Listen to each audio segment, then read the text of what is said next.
This is the Brett Snodgrass Podcast. I am Brett Snodgrass. I got a great show for you guys today. So what I want you to do is I want you to go over to YouTube and subscribe to the Brett Snodgrass channel. Leave a comment, and I'm going to respond to it as soon as I can because I want to get to know you, Mr. John, if that's your name. So make sure you guys do that. I got a guest on today's podcast named Melissa Asbury. Melissa's a good friend of mine. She's a really, really great friend, her and her husband Ben, because they introduced me to my wife Karen, number one. But she is one of the most driven women that I know. She's been in the pharmaceutical sales and medical device industry for 15 years. But in 2016, they started a design company, and they were designing interior of homes. Got a little burned out from that, and then a few years ago they were flipping houses. So if you can picture Joanna and Chip Gaines, this is who Melissa and Ben Asbury are. They are amazing house flippers. Their designs are unbelievable. So check out the pictures in this podcast, and I want to introduce you guys to the one and only Melissa Asbury. Let's get to it. What's going on, Melissa? Hello, Brett. Oh, a lot. Always a lot, but it's so good to be here. Thank you for having me. Yes, I'm really excited to have you as a guest on this show. We've had many personal conversations about your journey with real estate, family, marriage, and with you and your husband, Ben. And it's such a pleasure. Melissa, guys, if she is one of our family's closest friends, my wife, Karen, she's been a friend of hers since college, Spring Arbor University, baby. Yes, SAU. and I've gotten to know Melissa over the past, decade, and her husband, Ben. And a special story that I just want to kind of share right now, that Melissa and Ben were actually the couple that introduced me to my wife, Karen. So Melissa, just kind of, what's your spin on that? I have my own version of how I met Karen, and sometimes throughout the years, it gets, it's just my own biased version. But tell me, what's your story? How did you introduce me to my wife, Karen? So Karen, does your audience know Karen? Like, has Karen ever been on the show before? She's more of the background, doing behind the scenes, taking care of the house and the kids. And I've actually never had Karen on the show, but hint, hint, that's a future episode coming. We need to make that happen. Yeah. So if anybody does know Karen that's listening, so she is the most kind-hearted, sweet, considerate, compassionate person. Like, she's just a girl that you want as a friend for your entire life. And so we met at Spring Arbor. And at that point in time, when I met you, Brett, I lived in Indianapolis, Indiana. And you and my husband had gone away on this trip, right? Over the weekend, you were away. I'm like, what's going on? Nobody can have cell phones. You can't talk to them. It's like this Christian retreat. I was confused. But he came back with a best friend, and it was you. And I'm like, who is this guy? Like, he's nice. He's kind. He seems genuine. He's a Christian, and he's not that hard to look at, right? Like, these are all good things. And so Karen at the time was in Michigan, and I just had this feeling, I'm like, you're just not dating the right guys. And so, I'm always a believer that, like, when the time is ready, like, it's going to happen. And so immediately when I met you, I thought of Karen. And so Karen at that same time, she was in Israel. She was traveling to Israel. She came back, and you know what they say about traveling to Israel, right? Mm-hmm. What do they say? It's like the Israel blessing. You come home and God blesses your life with a husband. Yes. So I get on the phone. I think she had just gotten off the plane that day. I'm like, Karen, hey, it's Melissa. Hey, call me right back. I just met your future husband. Like, we're going to introduce you. And she's like, you're so silly. I'm like, no, seriously, you're coming to Indiana, and I'm introducing you to this guy named Brett. Like, he's great. And she came down. You guys met on a blind date. Yes. Right? It was just amazing. Yes. At a Cats and Crowns concert. Yes, Cats and Crowns concert. Yep. Yeah. That was our first date, and it's such a blessing because literally, it's true, guys. Melissa called up Karen only 5 minutes after we met at church one day and said, guess what? I just met your future husband, and here we are about a decade later, and Karen and I been married 8+ years, 3 kids, and the story is history, and we're still great friends. Still do things with our families all the time. So anyways, thanks for sharing that, and thank you for introducing me to my wife. So that's why I wanted to have you on the show. So, But it's so fun because Ben this morning said, you need to tell Brett, like, he helped with this career. but you started his life That's with his right. wife. That's Oh, right. Well, Melissa, thanks again for sharing that story. But I want to really dig into you because you, number one, I watch you and I watch your family and how you operate your life. And you're one of the most driven people that I know. You do so much. And over the past few years, you've really gotten in the real estate business, which I've been able to watch on the front lines of that. And you guys have really been crushing it over the past couple of years with designing homes, flipping homes, and you're an amazing designer. If you walk into the Asbury's house, it is absolutely beautiful. You helped design my office in Cicero, Indiana, which was amazing, and I spent about 3 years there in that amazing space. But I want you to just give a little taste to our audience of, who was Melissa Asbury? Like, how do you define you and your life? you can't. Like, you can't put me in a box. Can't do it. So I guess the first thing I would say is that, right, like obviously I'm a wife, I'm a mom, I'm a Christian, like those are my foundations, right? So those are the three things that are the most important to me. Outside of that, I have so many different angles of things that like fill me up. So I love design. I love making things beautiful. Like that's what I'm obsessed with. But over time, as you've probably seen this journey, Brett, so like I was doing a lot of residential projects for clients and it was fine. Like I was picking out paint and tile, but it just wasn't fulfilling. I'm like, I know that I'm made to do more. I know that I'm made to impact more. Like I'm just in one house at one time. I've got this budget. I always wish it was bigger. And sometimes I have these ideas that are grandeur and the client's like, I don't know. I'm like, just trust me. So that's how we got started. And I feel like if you ask me who Melissa Asbury is, I love design. I love renovating. I love tearing things down and making it beautiful. But then, also, do you know the Enneagram? Are you familiar with that? I do. Yes, of course. You. Okay, I'm a number 7.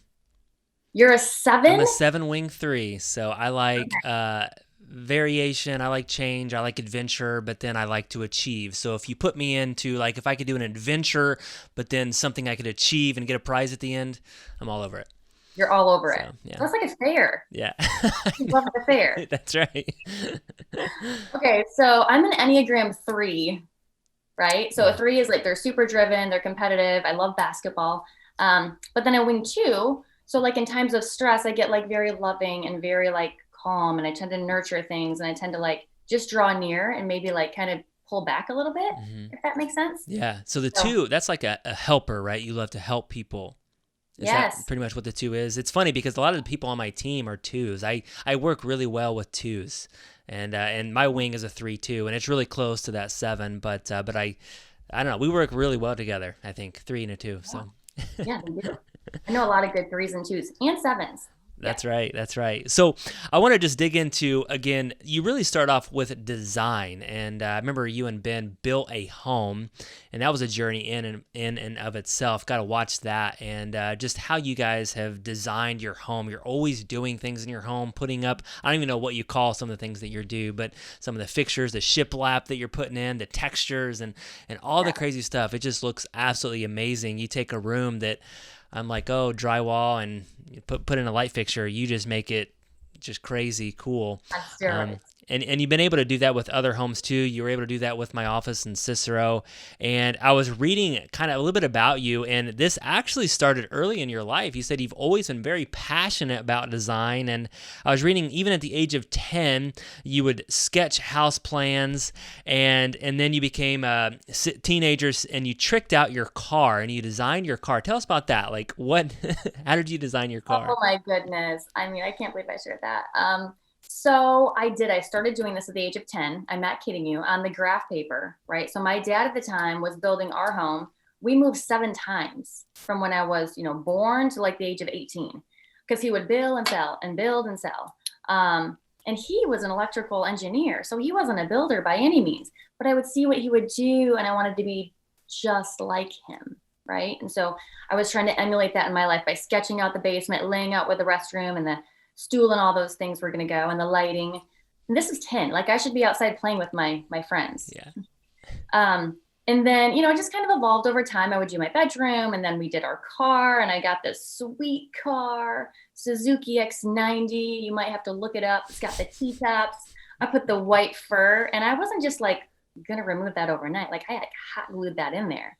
It was sweet. I mean, that's all. I just remember that show. What was it? It was called Pimp My Ride, I believe, and they would put like bubble machines in cars, and I was just thinking about that, reading about how you tricked out your car, and that's amazing. And obviously, God put that inside of you, that making things beautiful, designing. You're very good at it. You can take a blank slate and just kind of make it glow, right, and bedazzle it, and you do that in your homes now. And so talk to us about, like, what are some of the things that you do in the homes? Where do you get that inspiration? Because you have just an eye for that, which is kind of a talent. So talk to us about, like, what are some of the things that you're doing?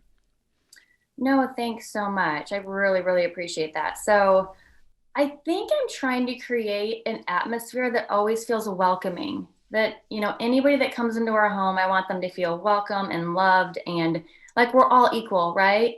We've done some pretty awesome things through COVID, but truthfully, I've been so hesitant to share some of that because so many people I know are hurting, or they've lost loved ones. So I try to stay humble, right, as it relates to the things that we do, but it's not easy. I've always also envisioned kind of like a place like heaven, if you will. So if you notice, I do a lot of the design work with the whites and the creams and the neutrals. So for instance, in our basement that we did a beautiful herringbone pattern, right, for the wood floor. And we did dark, rich walls. We did squares all over. So we did like the squares on the wall. My husband is an amazing woodworker. I know you've seen his work. He built custom barn doors and like a lattice pattern.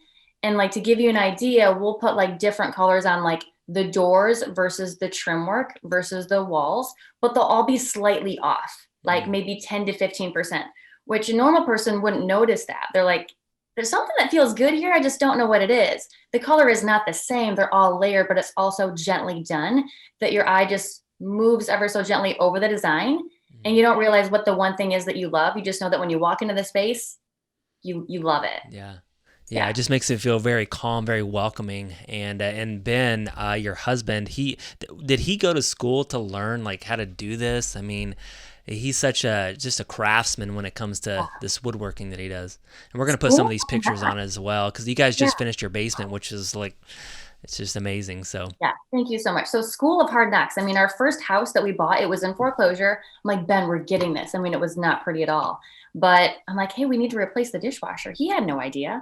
And so we ripped out the dishwasher, then we ripped out the cabinets, and we was just figuring it out in our first 2 years of marriage, which was awesome, right? You're trying to figure each other out, tear our house apart. I think that's truly why we have such a strong marriage now, is because we went through so much, in those first couple of years. Yeah. I'm so grateful for. Yeah, definitely.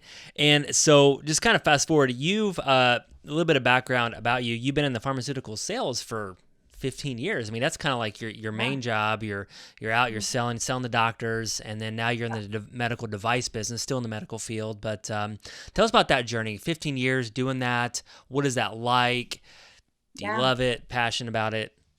Yeah. So I think truthfully, when I started 15 years ago, so I moved from Michigan to Indiana, knew one friend, moved downtown all by myself. I'm like, I'm just going to get out of here. I'm just going to figure out my own road and my own path and just do it. So the first thing just took action, right? Action and a little bit of risk. And every single day that I had to go in and talk to a doctor, like I was so nervous. It was so far outside of my comfort zone. And I truly believe that by doing it over and over and over again, you like reach your new norm, and then nothing really scares you. You just get after it. Same thing today. I know the business like the back of my hands. I have great relationships with my physicians, and truly like, that's why I do it. I mean, I have great relationships, and then also for the patients too.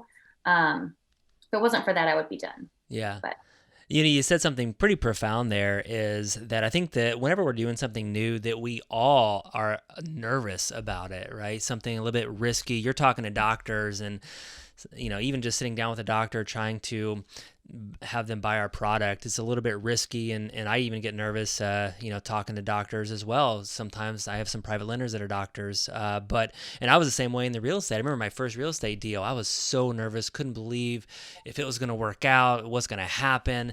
And then now, 10 plus years later, it's like, it's no big deal. We buy a You got house, it. sell a house, I whatever. know for sure. Yeah, yeah. Yeah. So it's very, very interesting. So if you guys are listening, I think that Melissa said, take action. I think that's one thing that you really, really do. A lot of people, they think about things, they plan things, but they never quite get to that point of taking Yeah. action. Like, have you always been like that? Or is that just something that you're like, you have to force yourself to do? So when I was a kid, I was super shy, probably until the fourth grade. But no, now I just get after it. I just get it done. Like no one else is going to do it for me. I need to take like the reins of our own future, right? Obviously, like I do things very intentionally, right, with purpose. I don't just do everything. I'm very intentional on what I say yes to and what I say no to, because time is our greatest resource, right? We Mm-hmm. only have so much of it. Everyone has 24 hours in a day. It's what do you do with it, Mm-hmm. right? So I'm very intentional on time, and I say yes to the projects that inspire me and move me. That's what we do. We don't say yes to everyone that comes to us to do design work. Um, yeah, and we've started doing more of the flipping, which is just so fun to take people through the properties and get bugs and fleas on you, and you're walking for the first time wondering if you're going to make it out alive. Like that's always fun. And my husband always sends me in alone, so. That's so funny. I remember when you used to look at some of these houses that we would send you. So the very first house that you did buy was actually from our company, and I remember you saying things like, "Oh my gosh, like this is you've never seen some houses like this, right?" And now again, it's like when you first see it, it's like, "Oh, this is crazy. How could someone live like this?" But now it's like, whatever. I got some fleas biting my ankles. Yeah, no big deal. I know.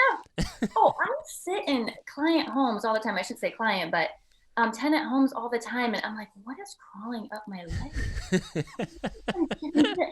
And I mean, a couple of times they're like, "Are you okay, Melissa?" I'm like, "Oh, I'm fine." I go home with these bug bites all over me. I'm like, "What the heck?" I'm like, "Ben, we need to get like an exterminator in there."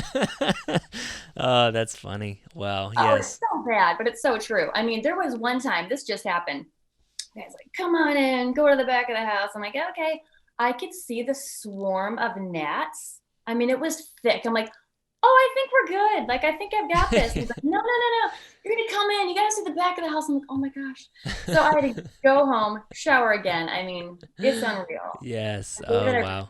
The thing, spend, the things that we get into as real estate investors. yeah. So Melissa, you started to do designing. You designed your own home, built your own home, and then you started designing for other families. And you did that, and you still do that for certain families here and there. But you did that for a couple years. But you said you wasn't super passionate about it. So number one, like you love design, you love creating, making things beautiful, but that maybe wasn't what you were created to do. Why was that? Yeah, I just felt like again I was being put in a box, right? Like I was so limited in my options. It was, coming in, picking up this paint color, picking up the floor. Like I knew in all four of the rooms, the floors were all different. And I'm like, well, we need to rip all these out. And they're like, well, I want to save money, which I totally respect. But if you want to get the look like HGTV and what people are doing and on trends now, you need to trust a designer. And I need to preface, like, I'm not like a designer. I'm self-taught over 20, 25 years. I just know what I love. I know monochromatics very well and textures. And I work with a lot of great vendors in the Indianapolis area. So you just learn through doing. And I feel inspired anytime we do walk into a house that is just absolutely disgusting. I'm like, I see the vision. Yeah. Everyone else wants to run. Yeah. Yeah. So again, I think it's like you don't like the limits of putting yourself in that box, and you want your creativity to flourish, and you were just limited. I think, when you're working with other people, like as an employee, right? They have kind of control of everything. And then you got into the Buying House, which that's your company, the Buying House, that got created in 2018. And this was when you started to create the vision of, hey, let's do some of these projects on our own. Let's buy and flip a house. So talk to us about that. Yeah, so the Asbury Design House is our design company. And so we still do designs and we do flips through that company. However, our Buying House is really like our wholesale company. So that's the company that will buy and we'll either sell off to other investors, or we'll partner in deals, or maybe we'll take down a buy and hold, or do a wholesale. So that's kind of the strategy behind the Buying House. And that's been awesome. Like we've done it for 2 years. We're really starting to market hard now. There's obviously so many people that are hurting, that need help, that need a quick sale, right? Some people are willing to sell 30 cents on the dollar. You know this very well. Other people need creative strategies. And so I love that we can bring that into the Buying House, meaning let's say somebody's behind on their mortgage, they're going to face foreclosure. We actually saved a property in February. It was 1 week out from going to sheriff's sale. We saved it. We put the contract in, we submitted it to the bank, they accepted the offer. We then did a sub-2 deal, and that was our first buy and hold. Wow. It was awesome. That is cool. And that's where your number 2 Enneagram comes in, right? It's the helping. You help somebody and save their house. They didn't have to go through a foreclosure. No. That's awesome. And I'm telling you, Brett, like, I cannot wait to call this client, this old homeowner, and tell him that we have paid off his mortgage. So we're still making payments on his mortgage every single month as the holding company, right? Yeah. And then once we refinance here at the end of August, I'm going to call him up and say, hey, we got you saved. So we're going to totally restore his credit, restore his faith. He'd been through a rough time. He was divorced, and I don't know if he has the best relationship with his kids. So, some people just face a really hard time and they just need hope. Mm-hmm. And so, like I've told you, like, money is great, right? It provides a home, it provides a family, it provides options, but it's not everything. Mm-hmm. And if you're basing money off of everything, then your hope is in the wrong thing. I hate to say that, at least for me. Yeah, no, definitely. And so you started to really look at real estate investing. I remember you would call me up and you were studying, like, what do you do? And there's so many different things that you could do. And I try to give you my own advice. I mean, obviously I've done some flipping myself, but we're mostly a buy and sell wholesale type of company with simple wholesaling. And, but I think over the past year, you've really found a pretty good niche. I mean, you guys do a little bit of wholesaling here and there, but I think the flipping, the fix and flipping, the design, and I told you that, I think it was, 4 or 5 months ago, I said, I think that's what you guys do amazing. I mean, I look at your videos that you put out there, and I'm like, wow, like you take this, and I love the before and after pictures where it's kind of the HGTV swirls, and it's just awesome. So do you find that that's like what your niche is and what you become really passionate about, taking something pretty ugly and making it beautiful? Yeah, I do. And I have to say, Brett, like, I've learned so much from you. Like, that needs to be said. So when I started this journey 5 years ago, I was listening to your podcast. I'm like, oh man, Brett is really cool. Like, he's got what the heck is a VA? I need one of those. A virtual assistant? This is amazing. So I learned so much from you. And so I have to give you so many accolades for that. So thank you so much. You certainly blessed our family. And so by that, I feel like I want to be like the real estate ninja. Like, I want to be able to take deals or take properties that either, you look to wholesale, right? Because it's maybe in an area that you don't want to invest in. Other investors love opportunity zones, or they love something a little bit far out with more land. That's not us. We like to keep properties, on the north side of Indianapolis or on the east or west side of Indy. So, or even a little bit further outside the loop. So you're just trying to figure out what's your niche. What do you want to hold on to? What is great to flip in this market? Because all of those numbers read so differently. And if anybody has any questions, I'd be more than happy to help, like what that looks like for maybe an investor starting out. But I just want to take those strategies and just put them on the next level, which is what I think we've really done in the past 6 months. Yeah, definitely. And I just seen you guys grow so much, and just with the flipping business and the wholesale business to real estate, and plus you're just an amazing family. And I want to kind of just transition to that, because also if someone were to ask me and say, hey, Brett, you know a lot of entrepreneurs and some busy people, but they would ask me, who do you think is the busiest family that you know? And I think that your family would probably be on the top of one of the top ones on that list, because I'm trying to think about everything that you guys do.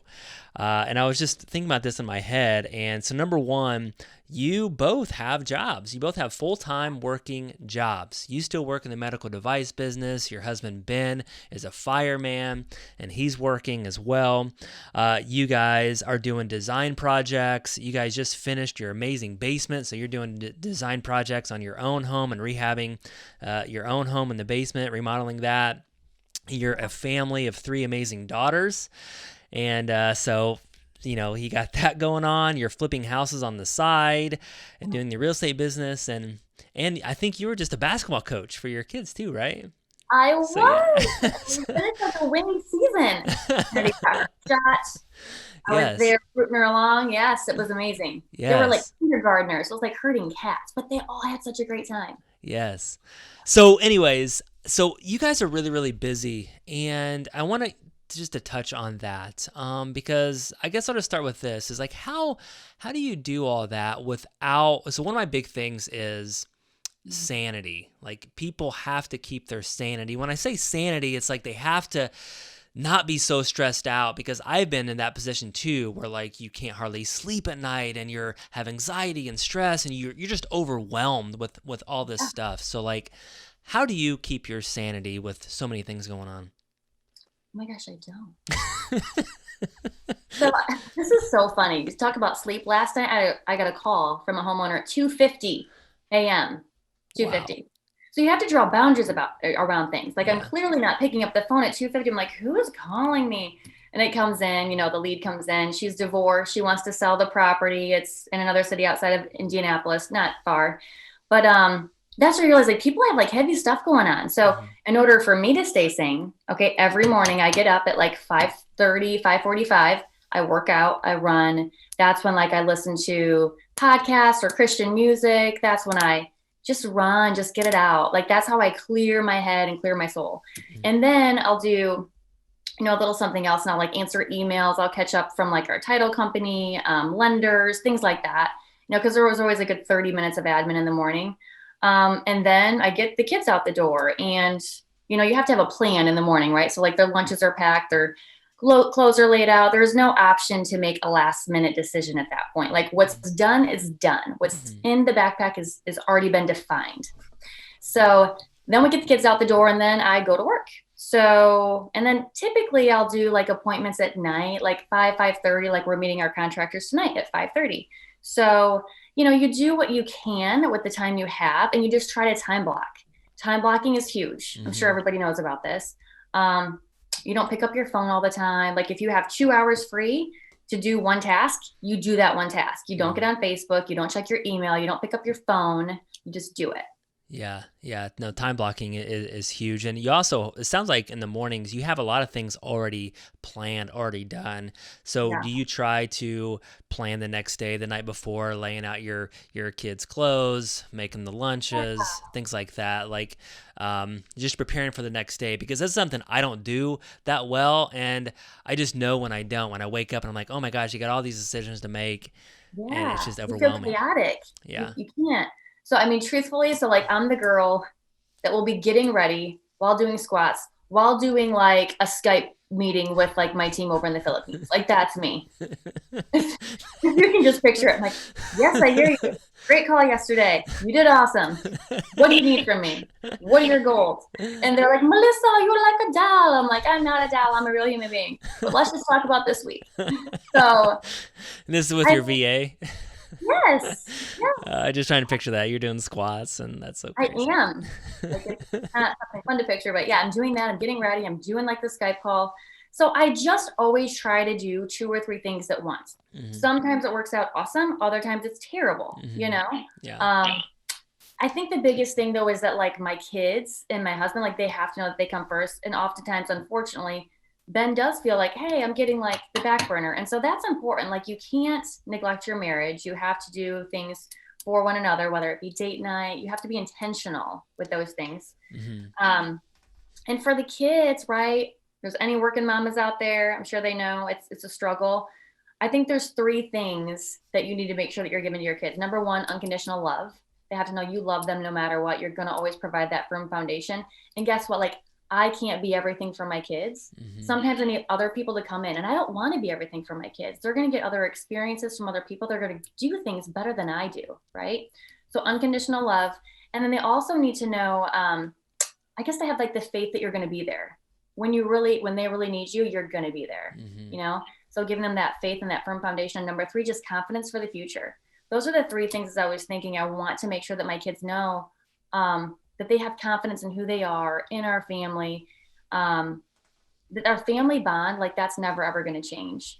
And it's not just like the confidence that I'll exude through parenting them, but also like in our faith, right? Like, because the most firm foundation is that, and for our family in Christ, right? And so that is the one thing. If he's in your heart, if he's in your mind, and he's in your soul, like, you are safe, you're protected, right? Yeah. And so we talk about that a lot because mom and dad can't always be there. So yeah, no, definitely. Thanks for sharing that. So loving unconditionally, faith that you're going to be there, confidence for the future. I think that's really, really cool. Number one. And I think all entrepreneurs, I was in a room at a mastermind group, and entrepreneurs and business owners, there was this question, and it said, how many of you, raise your hand if, being a business owner, being an entrepreneur, being a driven person has affected your family? And I think everybody raised their hand, because it is a lot. There's a lot of pressure on, and you kind of have this personality you have this drive going on, and you have to figure out, how to balance that, number one. And, I've had times where, it's been unbalanced. So is there something that you do, like if you are feeling like, your husband says, hey, I'm feeling like I'm getting the leftovers here, or your kids are feeling that way too, like, do you ever have to just stop and be like, okay, and just reprioritize, recalibrate yourself, figure it out? And that is, I want people out there to know, especially women, men too, but it is okay to reset. Like, your sanity, your health, your body, like, you don't get a second shot at that, right? Like, you get one shot. But guess what? Like, if you've screwed up, if you've made a mistake, just turn the page, like, go to the next chapter. Let's move on. Right. Yeah. So we all get second chances. It's never too late. But you do, like, it's healthy to stop. Like, I've told my girls a couple of times over in the Philippines, I'm like, listen, we just need to kind of pause. This week is a holiday, right? We're going to turn things down. Some people want to crank it up. That's awesome if that's your personality. And I applaud them for that. But I want to stay balanced. I want to stay healthy on all fronts. Yeah. No, definitely. So hopefully you guys are hearing that today. I know we all kind of struggle with that, and just to kind of keeping your priorities in check. Melissa, I also want to just throw this out there. So you talk about the Enneagram. You're a number 3, which is it's the achiever, the driven personality. And again, if someone were to ask me, hey, like, who is one of the most driven women that you know, and not to put the men in a box or whatever, but I mostly probably hang out with entrepreneurial men, but you are a woman, and I would probably say Melissa Asbury is a very, very driven woman. And you're a leader, you put things into action. And where does that all come from, do you think? Like, is this something that when you were a child, that, like, for me, like, my dad was a high school basketball coach, so he was always about push yourself, you got to achieve in this certain area, so it just kind of rolled over into business for me. But what about you? Did it come from somewhere, or is it that's just your personality? Yeah, so the drive and ambition, so we're German Polish. So that family genetic, I mean, you're already predestined to be a super achiever, right? Especially with a grandmother and grandfather that lived in the Depression. Like, if my kids don't eat their crust, I'm like, what are you doing? Like, I'll eat that. Like, that isn't garbage. Sorry, I get off track. But in terms of being driven, so my dad was always a very, very, very hard worker. And this is just me being real. But he neglected us. He neglected his family. We had one vacation my entire childhood. And I'll never forget it. We went to Florida. We drove there. My mom sat on my sister's headphones, broke them. And then they left my pound puppy in the hotel room. And they wouldn't turn around to get it. Like, that was like my safety blanket. Oh my God. So, right? That was your one vacation. That's traumatic. One vacation. Wow. Yeah. And so what's so sweet about that story is that I tell my girls that. And for my last birthday, which was my 39th, they got me the same pound puppy that my dad. That's so sweet. That's very sweet. That's so awesome. I say that to get back on track that my dad was such a hard worker. He was so dedicated, but he had no balance between family and his job and his life. And so he was an electrical engineer by day. At night, he was building houses, moving us every 3 to 4 years. I think that was kind of his retirement plan. But I never really felt accepted, or I don't want to say loved, because I know he loves me, but I want to make sure that I'm not that for my family. Right. And so through that journey, the beautiful thing is probably around 2012, 2013, right before we had kids, I forgave him for everything because he's just as imperfect as I am. We all make mistakes, and he's been open about that.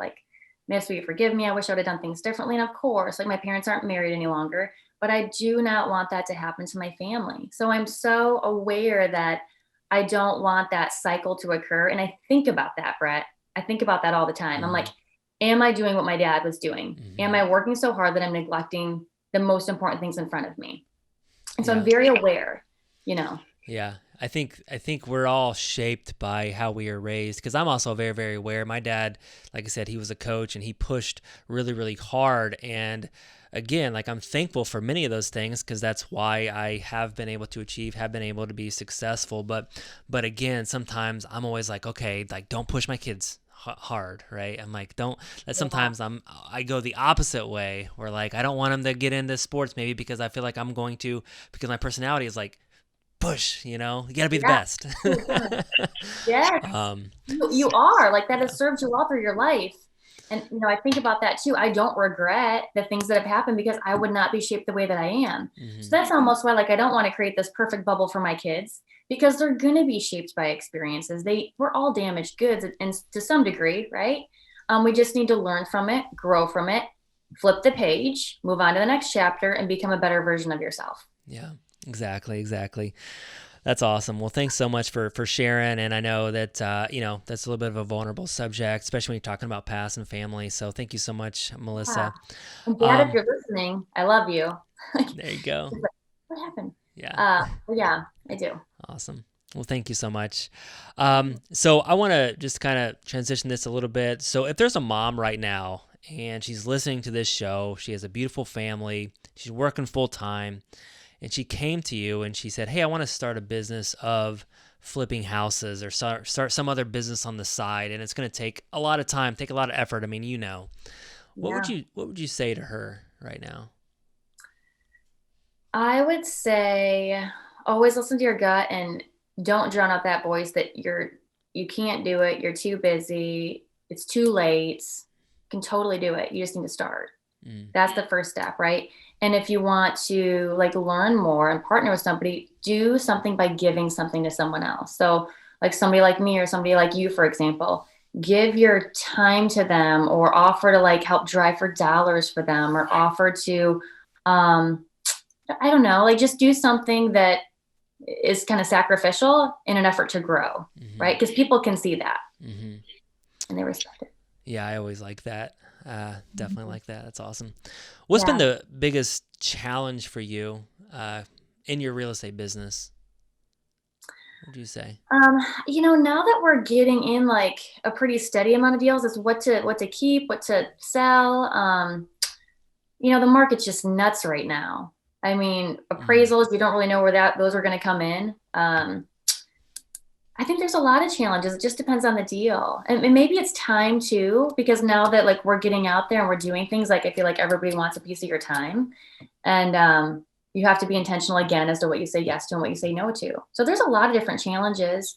I can't really define what one in particular is. I think time is always going to be my greatest challenge, though. Yeah, it's very, we only have 24 hours. Everybody has the same amount. And what do you do with that? Because we all want to do so much, especially in the driven personalities. We want to do everything. Yes. And we can. Yes. Absolutely. I think I've said that to you before. I'm like, I have said that on the phone. I said, you can't do everything. You have to say no. You do. And that's really hard. Yeah. I always try to say it, if there's any like females out there, anyone out there that's like, how do you say no? My heart wants to say yes. Like I would love to say yes to this, but I'm torn. I just have to say no. I don't have margin in my life right now. Yeah. So express the desire that like you would love to, but unfortunately you just can't. I think people respect that. Yeah. I like that. I'm going to use that. I'm going to steal that from you. Sounds good. So one other thing is I saw a post a month or two ago about you kind of teaching your kids about entrepreneurship.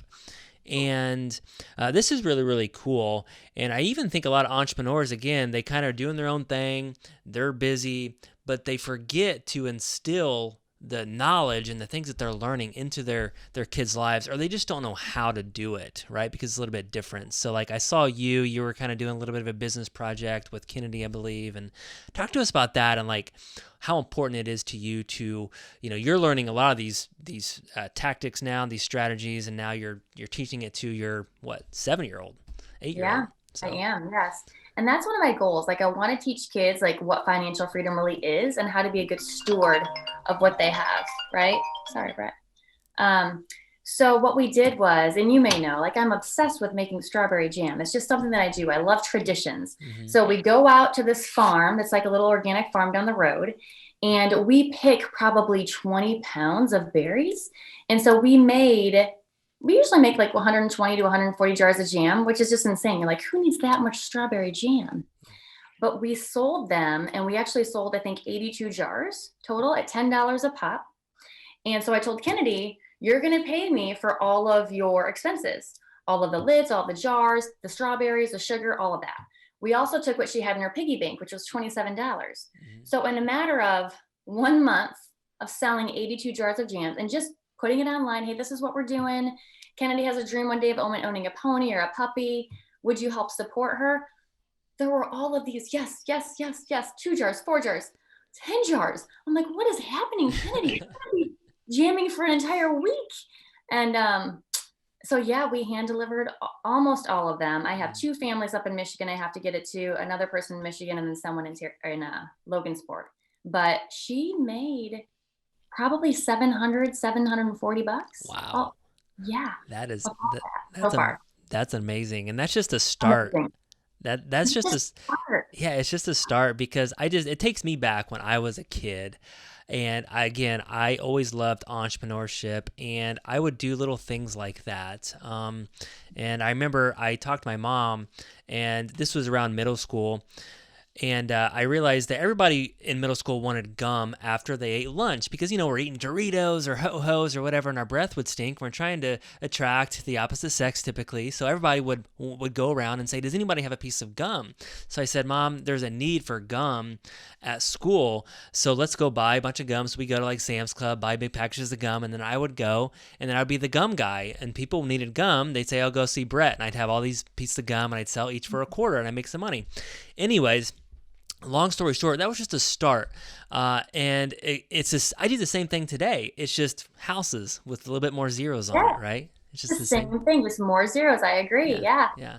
And So I that's think cool. like you have to let your kid choose too. You can't just tell your child what they're going to do. You have to say, Mhm. hey, listen, if you were to do a project like this, what would you want to do? And so I tried to make something like different or identifiable, something she was passionate. She goes, Mom, we love to pick strawberries. I'm like, well, would you want to make something with strawberries? I'm like, what is delicious that's made with strawberries? And so I kind of led her to the water. Right. She drank right from it. That's right. But It's like, jam. oh, and I had her on like a little train. She was cutting out all the little lids. So, I mean, 80 lids with those scissors, like the little cloth lids, Yes. that's a lot. So she definitely worked for it. Yeah. And I have to say too, so our strategy in that also was to help her understand like where the money goes. Mhm. So we paid our expenses, and then, we're Christian. So we tithed part of that. So she tithed $75 for the first time at our church, which was awesome to do, because Yes. I let her choose the number. I'm like, okay, this is what we should do. What do you feel led to do? She's like, let's do 75. And then the rest is going into savings. I think 10% spending and the rest savings. Awesome. So I love it. yeah, it was great. I love that. So teach your kids about entrepreneurship, guys. Take that time. And I know it took a lot of effort for you too, just to kind of sit down and, figure it out. Because when your kids are involved, it takes so much more time because you're trying to teach them as well. So that's cool. Melissa, last question before we go in the last section of this show is, so we talk a lot about BHAGs in business, which basically are big, hairy, audacious goals. And I like to talk about BHAGs in life too. So a BHAG, guys, is basically, it's this big goal that you look out, maybe it's 10 years to 30 years down the road in your life or in your business. And what do you want to accomplish? What do you want to look back, and what do you want to achieve? So, Melissa, if I were to ask you, if you were to look at your life, let's just use 10 years from now. Sometimes 30 years is too far. So 10 years, you got this decade. I think you said you just turned 39. So you're entering into that age of wisdom here pretty soon. So, by the time 10 years rolls around, you're 49, 50 years old. What do you want this next decade to be? That's crazy. So I think really by the end of the year, we want to start, I think, having 10 properties. And so it's so crazy. I guess I start there because what I thought I could accomplish in maybe 5 years, I'm now accomplishing in like a year or two. So it's so hard to even think what 10 years will be. I will tell you my dream is to design like luxury properties, do some sort of a development. I don't know what it looks like, but I've always had a dream to develop something. So whether it's, Airbnbs or whether it's a development on the beach, I mean, I know I have my own style and I have my own design element. That would be incredible to do that. And to be able to own some of those, to be able to gift them to people that are doing the really hard work, right? Like Ben is a firefighter. They do not get a break, and they have, a lot of, thank God Ben has been protected, but they have like PTSD over things, right? And so just to provide like an oasis or a gift that we could give to go away, that would be such a great gift to give to somebody. So that would be cool. I could definitely see you doing that and doing the luxury properties. And you just gifted, I think, one of your contractors a property, right? You were able to do that? That's awesome. Yeah, that was a huge blessing. He's been by our side the last few years. And so we got in a property and we just popped it over to him for his mom and father-in-law. Yeah. So cool. So cool. Well, if you ever get into the luxury property, do an Airbnb thing, I definitely want to check it out. We'll do another episode on that. So that would be really, really cool. So awesome. Invite the Snodgrasses. Sounds good, Melissa. Well, hey, if someone wants to reach out to you, I always want to just offer you this. Where's the best place for them to reach out to Melissa Asbury? So they can go to Instagram at the Melissa Asbury, or they can go to Facebook, and that is just Melissa Asbury. You'll see my face. So they can hit me up there. Check out our website, thebuyinghouse.com. I'm pretty responsive. Yeah. So. Sounds good. Check that out, guys. We're going to put that in the description on our notes on the Brett Snodgrass YouTube channel, so check that out as well. Melissa, I like to just kind of end every show with a little fun, and I have 4 questions for you here. This is called Chilling with Missy, as I always call you Missy.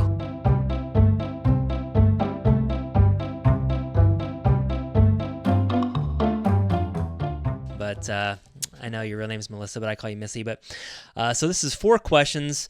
These answers are typically less than a minute long.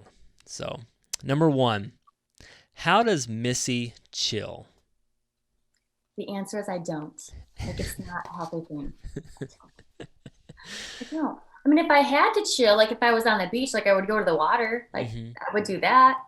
But typically if I'm stressed out, like put me on an elliptical and let me answer some emails, or let me just write, or let me just listen to some Christian music. Like, that's how I unwind. Sounds good. All right. Number 1, what room in your home do you spend the most time in? I would say my kitchen, because no matter what I'm doing, I'm always finding my way to like snacks or feed the kids or be around the kids. They're always kind of centered around the table. Yeah, that would probably be the main one. I mean, I like my office, but I feel like, again, I'm in a box. Like, I like to have open areas. Yeah. Yeah. What's your favorite snack? Gummy bears. Okay. Delicious. Gummy bears. I love gummy bears. I like salads too. You got to balance it out. A little bit of green. A little bit of green, little gummy bears. That's cool. All right, number 3. So what do you and Ben do for fun? So it's crazy. I feel like we do love being on site on properties. And so we do that, and we tend to, Ben's very silly, Ben. I mean, he's got to be either dancing or dropping something or breaking something. He's kind of like a chip a little bit. I don't know. We just have fun doing whatever. We just went on a date night on Friday night with some friends, and that was great. And I think we're possibly going to be with you guys in the next week or so. Yeah. So that's important to do more. And you guys love, I mean, one of the things is you guys really do love doing projects together. I mean, that's one of the things you guys, if you guys were to do fun, that's something you love to do together, which is cool. Yeah. Yeah. There's nothing specific. I feel like it's all fun. Yeah. It's like a big spaghetti factory. You just make it work. Yeah. Yeah. Awesome. Sounds good. All right. So last one. So when you grew up, you said that you only took one vacation, which is pretty sad, guys. So you guys need to take more vacations with your families. But today, where's your favorite vacation? So I love where we just went. It was Seaside, Florida. Have you ever been there before? No. So it's right in the middle of like Destin and Panama City, right? It's just this little town called Seaside. That was amazing. We had such a great time. Kudos to my friend, one of my best friends, Lynn's, for giving me that recommendation. But I do remember a vacation of the past that I went on with your wife, who was not your wife then, was pretty amazing. That was in Mexico. I was just prepping her for you, Brett. I was That's just getting her right. ready. That's right. We love to go to Mexico. That's like our favorite Yeah. relaxing spot, Riviera Maya, Mexico. So thank you for priming her for that. Yes. No problem.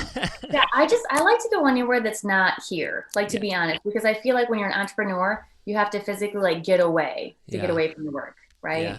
Yeah, definitely. Well, thank you so much for being on the Brett Snodgrass podcast today, Melissa Asbury. I appreciate you. Appreciate you introducing me to my wife, and appreciate you sharing your motivation, your inspiration. You inspire me as just a family. You know, your family, the Asburys, inspire me. You doing with your business and everything that you do is always just super polished.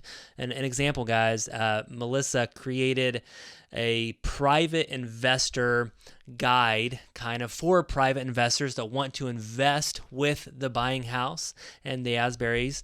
And I thought it was just amazing. I was expecting kind of a one-page thing, you know, a couple paragraphs, and it was this guide, like 10 pages long and super professional. So everything that you do it to perfection. I appreciate that. You know, if we're going to do anything, we're going to take it to the next level. That's which right. I should share really quickly. So we are going to be doing a podcast in the next month or so. I could see that. So I'm going to be partnering with 2 other investors. They shall be, named nameless for now, but one is out of Chicago. The other one is out of Atlanta.